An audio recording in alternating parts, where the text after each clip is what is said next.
Hi everybody, if you can believe it, it is December 2020. I can't believe that this crazy year is finally coming to an end. But that also means it's holiday time. So I'm here to do my annual holiday recommendations, books for you to get for the book lovers on your holiday list. So let's get started.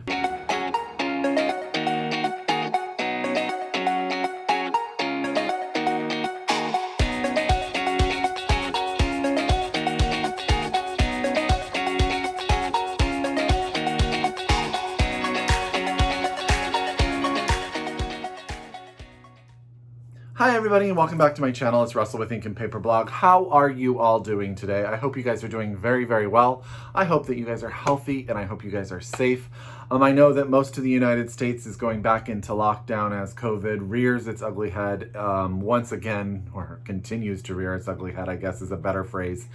So I hope you guys are all being really, really safe. And I hope you have a lot of really amazing books at home that you are able to read during this time and keep yourself entertained.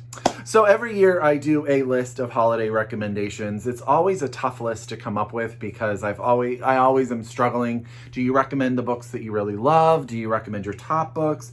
Or do you try to recommend things for different types of readers? I always try to recommend books for different types of readers and get them into your guys' hands. So if you have people that like these different types of books, that you'll have some sort of option. So this list is not definitive. If there is someone in your life and you don't think any of these books will actually apply to them, please email me, shoot me a comment, look for a recommendation, give me some more details. I will gladly try to help you find a book for them for the holidays.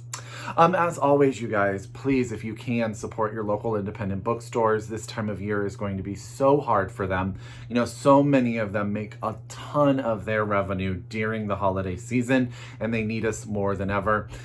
So if you are able to get these books from your local independent bookstore, please do so. Also look at their merchandise because I have been trying to buy some of their t-shirts and stuff like that for myself. This is actually my COVID rocking horse t-shirt from Bookshop Santa Cruz down the way from me.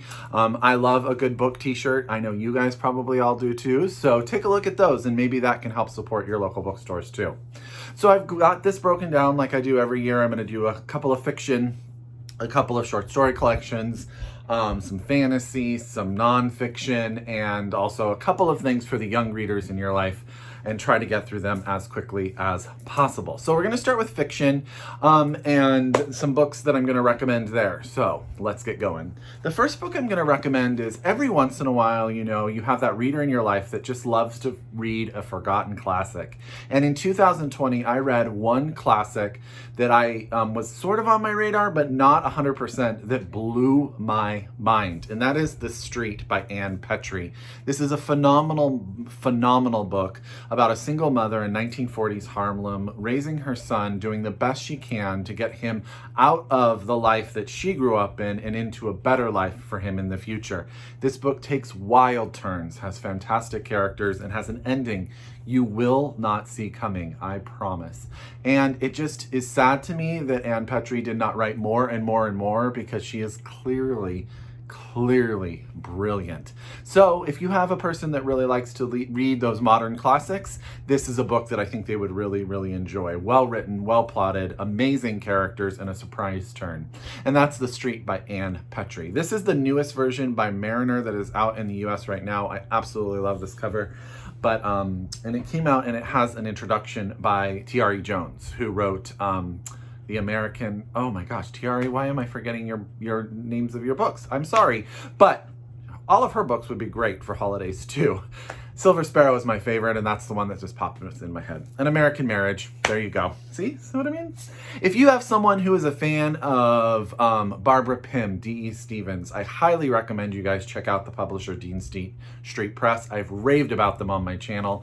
But one book that I read by them that I just thought was an entertaining, fun, get lost and read was Miss Plum and Miss Penny, written by Dorothy Evelyn Smith. This is the story of a woman who is, you know, a single woman living her life, gotten that title of spinster. She supports herself. She does not need anyone else. On her birthday every year, she gets this mysterious letter from a man that she thought she was going to marry some 20 years ago. But this year that letter doesn't arrive. So she goes outside and she's on a walk and she runs into Miss Plum, who is walking herself into the duck pond.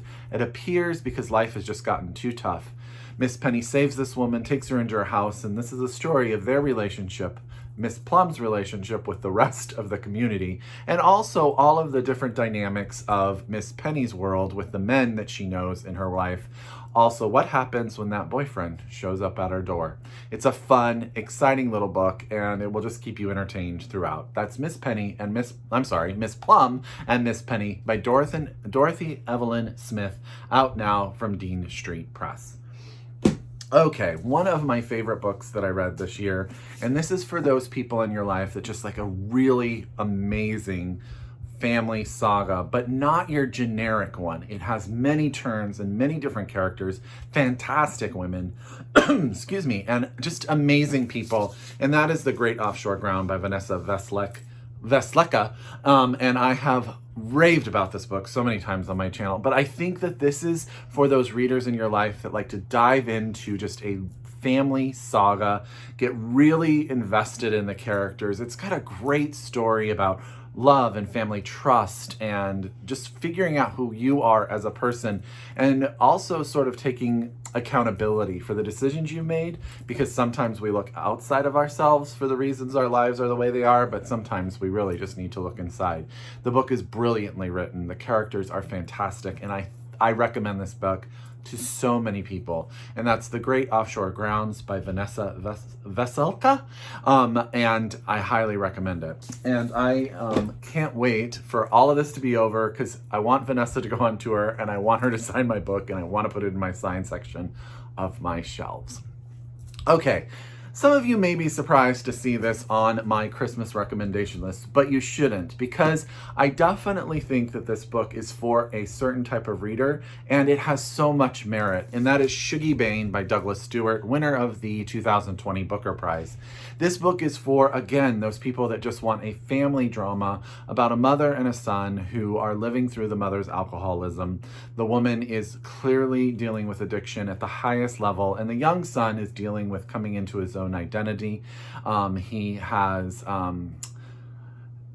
trying to sort of save his mother, that sort of complex that comes from the youngest son sometimes, and this book is really about that relation. Set in Glasgow in the 1980s, I believe.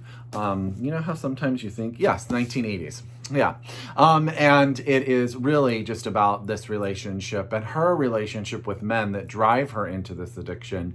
I think if you are a fan of those type of family not narratives and those books about relationships and mothers and sons, this book will speak to you, and it will speak to those type of readers in your life, and they will love it, I promise you. And that is Shuggie Bain by Douglas Stuart, and it has gotten all the hype and all the praise, so you can not only take my word for it, take everybody else's word for it. Now, every once in a while, we just need a good old-fashioned historical drama. And this one is one of those books I read in the middle of the year, and it just charmed me. And I think that you know those people that just want a charming read, and that is The Jane Austen Society by Natalie Jenner. This is a story of a group of people who are brought together by their love of Jane Austen novels and try to save a little house and create a society in order to, memorialize Jane Austen's life in their tiny town where she is from. There's a plethora of amazing individual characters that have their own stories that are at times heartbreaking, but also really inspiring. Great discussions of why people love Jane Austen, and there's so many reasons to do that. So it's sort of like a love letter to Jane Austen, but really a love letter to this community and the people that live in it. And it also just has some really great charm. It's just so charming. So that is The Jane Austen Society by Natalie Jenner. I highly recommend it. If you have someone who likes historical fiction and just likes it to sort of envelop them, that's that type of book. Okay, so those are the fiction recommendations, soul fiction recommendations, and we are going to move into short story collections. I have two to recommend to you. Both of them I have raved about ad nauseum on this channel, but the first is The Secret Lives of Church Ladies by Deeshaw Philyaw. This is out from West Virginia Press. This was shortlisted for the National Book Award, and it is a phenomenal collection, and I cannot wait to see what she does next. But this is a collection of short stories that focuses on the different dynamics of relationships in the lives of Black women from different age groups, different relationship statuses, different socioeconomic statuses, but they all sort of come together to tell a very powerful, poignant story. She has a way of creating such a world in such a few pages, and Peach Cobbler is probably, to me, one of those stories that you could pull out of this book, and it will probably be taught for years to come. It is darn near perfect. And that is The Secret Lives of Church Ladies by Deeshaw Philyaw. You can get this from West Virginia Press. And support your local independent presses, you guys. They need us more than ever. If you guys have been reading what's going on, the big ones are coming together. They're going to need our help, and that book is 100% worth your time. This short story collection, I actually did a whole video on, and that's The Office of Historical Corrections by Daniela Evans, out from Riverhead. I adored this collection. This is for the short story lovers in your life. Like those people that they just automatically drive to short story collections and they want something new and fresh with a voice that is unique, powerful, moving, and also surprising. I can't sum this book up with like a one sentence thing. All I will say is every story is amazing. And the novella that is at the end, The Office of Historical Corrections, is fantastic. And she just has such a way with words and with storytelling and character building in such a short period of time. This is my favorite short story collection of all time. I'm telling you guys right now, and I read it this year. And that's The Office of Historical Corrections by Daniela Evans, and it is brilliant. So if you have short story lovers in your life, I have a feeling that they will love this book. Okay, now let's move on to some fantasy. I'm moving a pile of books over here. Okay, the first one I'm going to recommend to you guys is, and I apologize, this is the advanced reader's copy, but it's The Unspoken Name by A.K. Larkwood. This is out from Tor. I read this book. I flew through it, and look at it. It's a chunkster, right?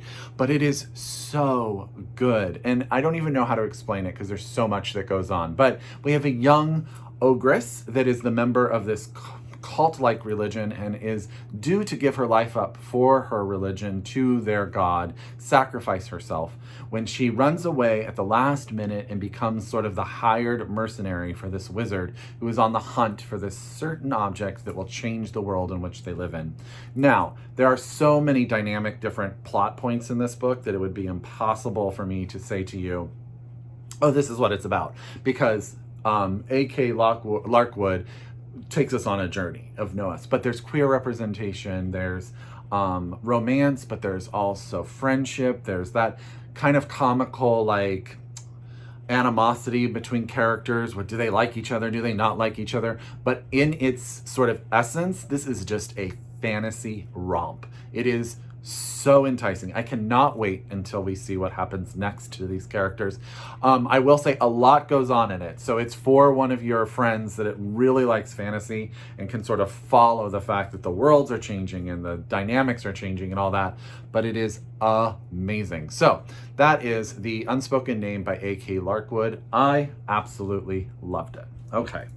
Now, another book, if you have friends who are more like Game of Thronesy fantasy people, who like more of a political bent, a little magic is fine, but really they want sort of the politics of that sort of medievalness, highly recommend The Vanished Queen by Lisbeth Campbell. This is the story of a world where there's just a despicable ruler, and everyone is sort of on the verge of wanting to revolt against him. We have a young character, a young woman who joins the revolution in an attempt to sort of overturn this. She gets involved with one of the princes who is also anti his father. The princes are both, there's two princes in this book, they're both very anti their father.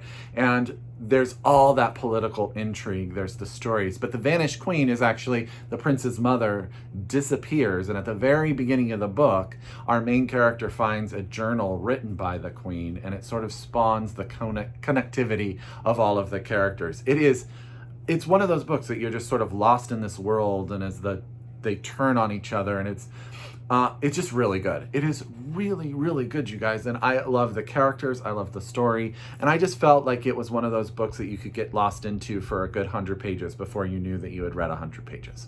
So that's The Vanished Queen. This is out from Saga Press, I believe. Let me make sure. Yep, Saga Press. And by Elizabeth Campbell. My mom's name is Elizabeth, so I always want to say that as Elizabeth. Elizabeth Campbell, highly, highly recommend. Now, I normally do not do a recommendation on my holiday video where I haven't finished the book. I have read everything else that is going to be on here. Okay. But I'm caveating that because right now I am currently reading this book and I'm telling you guys, it's a fantasy book that is blowing my mind. So I'm going to just recommend Gideon the Ninth by Tamsin Muir. Tamsin? I'm going to hold your name up there real quick. And this is about a world. Well, actually all these worlds where there's these 9 houses and all of them are necromancers. And our main character is a lesbian sword fighter who is like sort of tricked into having to be the defender of the princess of her realm, of her planet, her house, the 9th house. And they are called to the 1st house in order to complete these trials. I'm not going to give more than that away because every time I open this book, I'm just so surprised by it. It is so engaging. It is so different. Like, I want to say, oh, it's like this book and it's like this book and you'll like it if you like this book, but it is in and of itself so special. The characters are so well drawn out. It's a little bit creepy. It's not going to be for everybody. If you can't deal with a little bit of gooiness, you know, it is about necromancers and, you know, and it's a little bit crass, but in the same time, it's got such a sharp sense of humor, but it's also an adventure. And there's all this sort of intrigue going on. It is so good. And I've already told Dan that, hey, when I finish this, I may need to somehow find my way to a bookstore to buy the sequel and read it right after. It is a trilogy. This is book 1. Book 2 is also out and it's called Harrow the Ninth. And book 3, I think, comes out next year. I'm hoping, because I have a feeling I'm going to read both book 1 and book 2 very, very quickly. And I am loving it. So that's Gideon the Ninth by Tamsin Muir. She's British, I believe. Was she born in New Zealand? Let me make sure. Most of her life in New Zealand, and now she lives in Oxford in the United Kingdom. So, and she is so young. She is so young. It's just a sign of her talent. This book is so good. Highly, highly recommend. Okay, let's get through my nonfiction. You guys know I do not read a lot of nonfiction, and I normally recommend memoirs when I'm in this section, because that's normally the nonfiction I read. So I do have one memoir and one, I'm going to call it like a political essay, sort of long for an essay because it's an entire book. But the memoir is my autobiography of Carson McCullers by Jen Shapland. This was shortlisted for the National Book Award for Nonfiction, and it is freaking brilliant. Jen Shapland is like a PhD candidate who is researching and archiving Carson McCullers' objects that are at this university, and she sort of starts to dive into her history and finds out that there was part of Carson McCullers' sort of social personal life, her relationships with women, that's sort of been swept under the rug. And so she decides she wants to investigate that. And at the same time, Jen Shapland has a whole conversation regarding her own coming awareness of her sexuality and how that's being dealt with her partners, with her family, with her parents, and with herself. It is interwoven brilliantly. There's almost a poetic nature to its narrative, and it is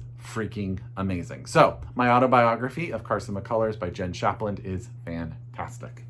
Okay, and then I'm going to recommend something maybe a little bit more challenging, a little bit more academic at times, but also powerful in its story, and that is Just Us, American Conversation by Claudia Rankine.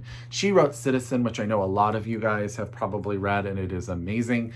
But Just Us is her discussion about whiteness in America. She challenges people. She challenges herself to think about whiteness differently.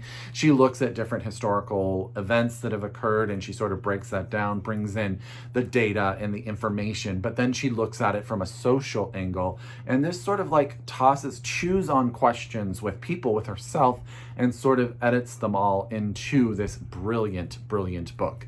So if you are looking for something that will challenge you to sort of think about things differently and will also sort of put into perspective many different aspects of the idea of whiteness in America, this book will challenge you, and it is definitely worth your time. So that is Just Us, An American Conversation by Claudia Rankine for those nonfiction readers in your life. Okay, this video is getting a little long, but I can't leave out our young readers. Can I? No. So if you have a YA or middle grade reader in your life, these are the two books I'm going to recommend for them. The first is a middle grade novel called The Boy Who Grew Dragons, written by Andy Shepard, illustrated by Sarah Ogilvie, and this is out from Yellow Jacket, and this is just a charming book. It's exactly what it sounds like. It's about a little boy who finds a plant in his grandfather's backyard garden that grows dragons, and it's that adventure. It's just charming, you guys. It's totally lovable. It's for those young readers in your life that like a little bit of fantasy, but also set in a little bit of reality, and it's a great little book, and I have a feeling a lot of you guys will have this reader in your life. So that's The Boy Who Grew Dragons by Andy Shepard, illustrated by Sarah Ogilvie. Last but not least, and I don't think technically this book is considered YA or middle grade, but it sort of fits there in sort of my section of my life. But I think if you are a fantasy reader in general, I think you will read this book. But a lot of people I know, when I posted that I had read The House in the Cerulean Sea by T.J. Klune, they loved it. Some people told me this is their favorite read of the year. But this is the story of a gentleman, he's probably my age, who works for an organization that takes care of special children who live in orphanages, and these children have special powers.